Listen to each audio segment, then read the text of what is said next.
दिनकर पासवान के जंगल में गुर्रावे वाला कौन शेर पैदा हो गए रे? जंगल के राजा को गुर्राने की जरूरत नहीं पड़ती दिनकर।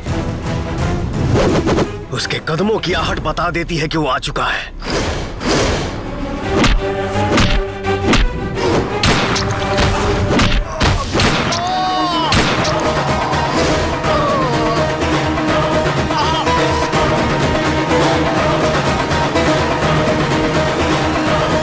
ए धर्मा, तुम्हारे बाप को मैंने नहीं मारा रे।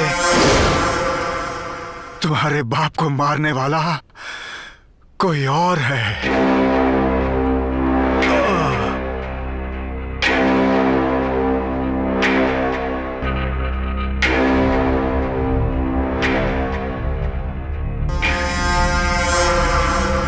चलिए महाराज।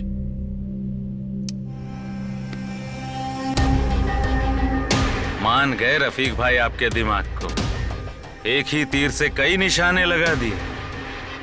बबलू को पासवान से मिलवा दिए और बबलू के जरिए धर्मा को भी भटका दिए। वाह!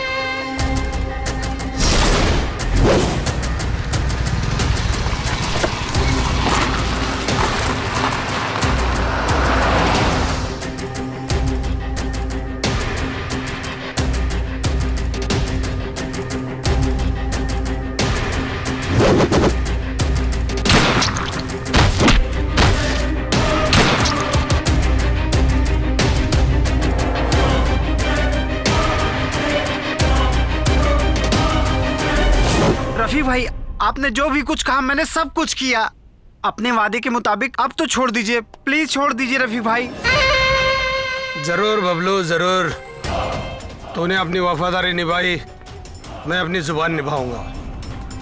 अरे मियाँ जी, छोड़ दे उसके बहन को, कर दे आजाद। जब तक मैं हूँ ब्रिज भाई भी है, कोई चिंता नहीं करने का। ताकतवर है अपन। तेरे को रहने को खाने को पैसा चाहिए सब।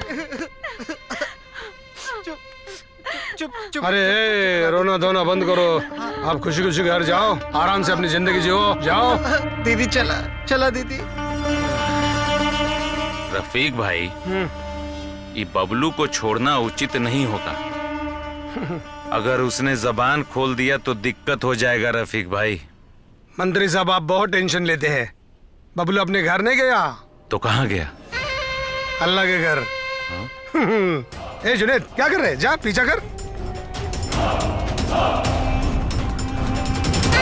रफीक भाई, धर्मा का भी एनकाउंटर करवा ही देते। क्या है ना, धर्मा नहीं रहेगा तो अपना रास्ता जो है पूरी तरह से साफ हो जाएगा।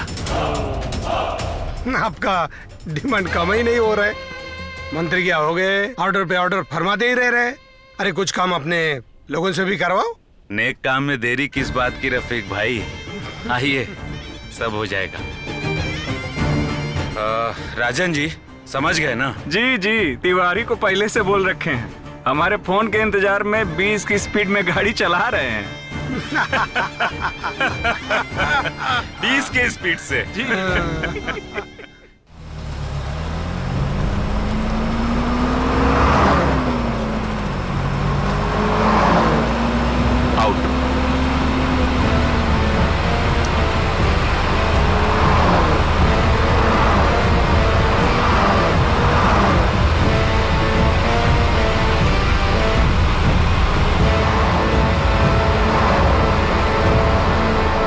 भाई नदी पार करा दोगे क्या? हाँ करा देंगे। दीदी आओ।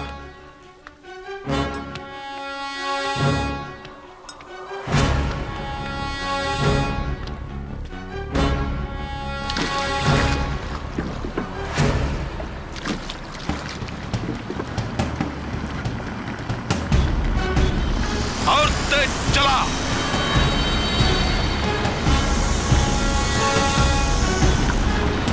चलो।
आपके एनकाउंटर का आदेश जारी किए हैं मंत्री ब्रिजभूषण। क्या करें? मुझे पता है तुम मुझे गोली नहीं मारोगे। अब जंगल में जीना है तो राजा से वफादारी करनी ही पड़ेगी।